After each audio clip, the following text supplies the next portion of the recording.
नमस्कार मंडळी। कल्याणमध्ये एका रिसेप्शनिस्ट तरुणीला बिहारच्या एका तरुणानं मारहाण केली। हा प्रकार सगळा घडला कुठे, ही घटना घडली कुठे, तर मलंग रोडवर एक बालरोग तज्ञाचं हॉस्पिटल आहे, त्या हॉस्पिटलमध्येच हा प्रकार घडला।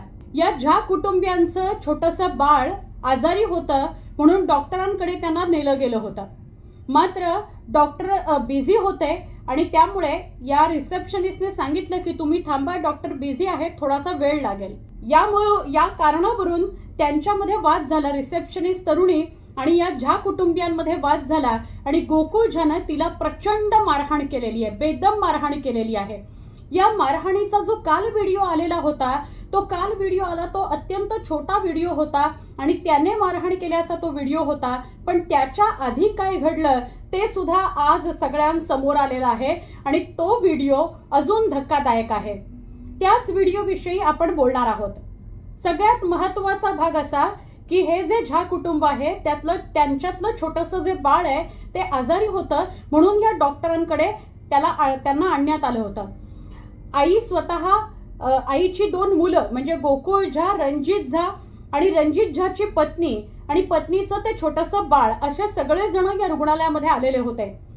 कुठल्या तरी कारणावरून म्हणजे डॉक्टरांना उशीर होतोय, आमच्या बाळाची तब्येत जास्त बिघडली आहे, अशा कुठल्या तरी कारणावरून रिसेप्शनिस्ट आणि गोकुळ झा यांच्यात थोडासा आधी वाद झाला आणि त्या वादाचं पर्यवसान या गोकुळ झाने सुरुवातीला ती ज्या ठिकाणी बसते त्या ठिकाणी पाय स्वतःचा मारला।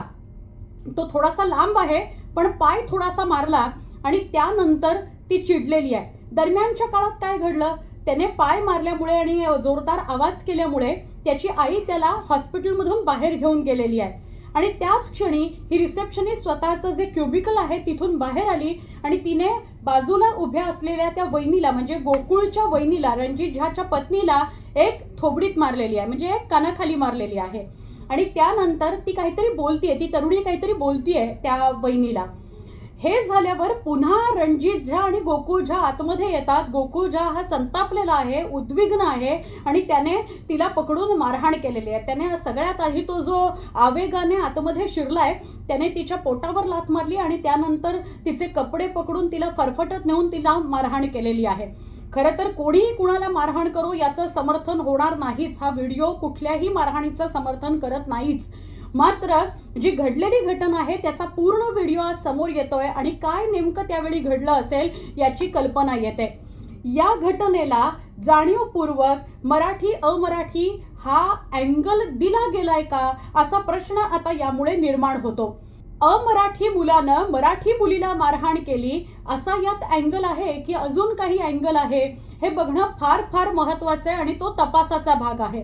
पण घडलेली जी घटना आहे त्याचा पूर्ण व्हिडिओ समोर आल्यानंतर अनेक प्रश्न उपस्थित होतात आणि कुणी कुठल्या स्तरावर हा मराठी अमराठी अँगल दिला गेला, अर्धवट व्हिडिओ कुणी पोलिसांकडे सुपूर्द केला, आज जो नवा व्हिडिओ आलेला आहे तो कुणाच्या माध्यमातून आलेला आहे, अशा सगळ्या गोष्टींचा सविस्तर आढावा घ्यावा लागेल आणि सत्य काय तेच कोर्टापुढे मांडावं लागेल।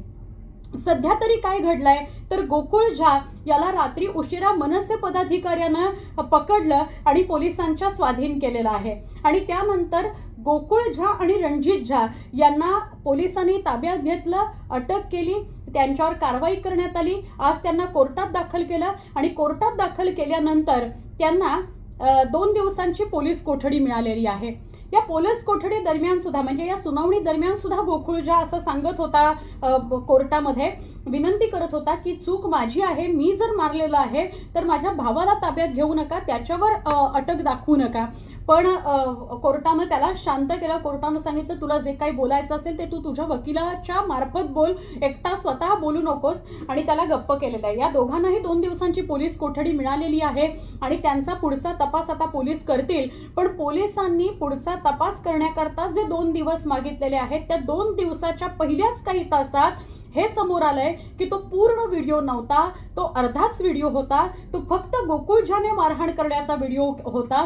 पण त्या आधी काय काय घडलं, नेमकं कुणी कुणाला पहिले मारलं आणि का मारलं, त्यांच्यात संभाषण काय सुरू होतं, या मुलीकडून, या रिसेप्शनिस्ट मुलीकडून त्याला झा कुटुंबाला असं काही बोललं गेलं का की जेणेकरून ज्या कुटुंब उद्विग्न झालं त्या बाळाची तब्येत अधिक खालावलेली होती का म्हणून ते कुटुंब अधिक उद्विग्न झालं, या सगळ्याचा डिटेल तपास नक्कीच करावा लागेल आणि पोलीस तो करतील अशी आपण अपेक्षा करूया। पण हा व्हिडिओ समोर आल्यानंतर अनेक गोष्टींचा उलगडाही होतोय आणि मराठी अमराठी हा वाद नाही, परप्रांतीयनं मराठी मुलीला मारहाण केलेली आहे हा वाद कुठेतरी नसावा अशी सुद्धा शक्यता निर्माण होते। खरं तर आत्तापर्यंत घडलेल्या अशा अनेक घटना आहेत की हिंदी भाषिक किंवा इतर भाषिक हे मराठी भाषा त्यांना समजतही नाही, ते बोलतही नाहीत आणि वर मुजोरी करतात की आम्हाला मराठी भाषा येत नाही आणि आम्ही बोलणार सुद्धा नाही आणि मग मारहाणीचे प्रकार घडलेले आपण पाहतो। त्यामुळे काल जेव्हा व्हिडिओ समोर आला की एक हा बिहारचा तरुण गोकुळ झा त्याचं नाव, त्याने रिसेप्शनिस्ट मुलीला मारहाण केली, त्यानंतर कुठेतरी हा अँगल समोर आला, चर्चेत आला, तो कदाचित जाणीवपूर्वक आणला सुद्धा गेला की मराठी आणि अमराठी हा वाद आहे। नेमकं काय घडलं तर नेमकं असं घडलं की MR डॉक्टरांकडे बसलेला होता, त्या दोघांचा काहीतरी संवाद सुरू होता, पण ज्या कुटुंबातलं ते जे छोटं बाळ होतं त्याची तब्येत बरी नव्हती, कदाचित ती जास्त खालावली असेल म्हणून कुटुंबीय जास्त चिंतेत असतील आणि त्यामुळे त्या गोष्टीतून झालेली जी बाचाबाची सुरू झाली त्याचं पर्यवसान मारहाणीमध्ये झालं। पण जर त्या मुलाने गोकुळ झानं तिच्याकडे पाय भिरकावलेला होता किंवा पाय मारण्याचा तिला प्रयत्न केला होता तर तिचा जो राग होता, त्या रिसेप्शनिस्ट तरुणीचा जो राग होता तो तिने या दोन भावांवर म्हणजे रणजित झा आणि गोकुळ झावर काढायला पाहिजे होता। पण ती बाहेर आली आपल्या क्युबिकलमधनं आणि तिने समोर असलेल्या जिचा काहीही यामध्ये संबंध नव्हता ती बाजूला उभी आहे, त्यांची वहिनी आहे ती बाजूला उभी आहे, तिचं बाळ बरं नाही आहे त्याला आणि त्या वहिनीला जाऊन तिने कानाखाली मारलेली आहे। जेव्हा ही घटना बाहेर उभ्या असलेल्या रणजित झा गोकुळ झाला समजते दिसते तेव्हा ते परत रागाने चिडून आतमध्ये येतात आणि गोकुळ झाने तिला बेदम मारहाण केलेली आहे। परत एकदा सांगते, बेदम मारहाणीचं कुणीही समर्थन करणार नाही। जी काही घटना घडली आहे ती चुकीचीच आहे, त्या तरुणीची जर चूक असेल तर तिची शिक्षा तिला मिळाली पाहिजे आणि जर हा गोकुळ झा दोषी आहे, त्याने जी मारहाण केलेली आहे त्या मारहाणीची शिक्षा त्याला मिळायलाच हवी। पण आता जी काही दृश्य समोर येत आहेत त्यावरून अनेक प्रश्न नक्कीच निर्माण होत आहेत। तुमच्या मनात काय काय प्रश्न निर्माण झाले हा पूर्ण व्हिडिओ बघितल्यानंतर तुम्ही कमेंटमध्ये नक्की कळवा।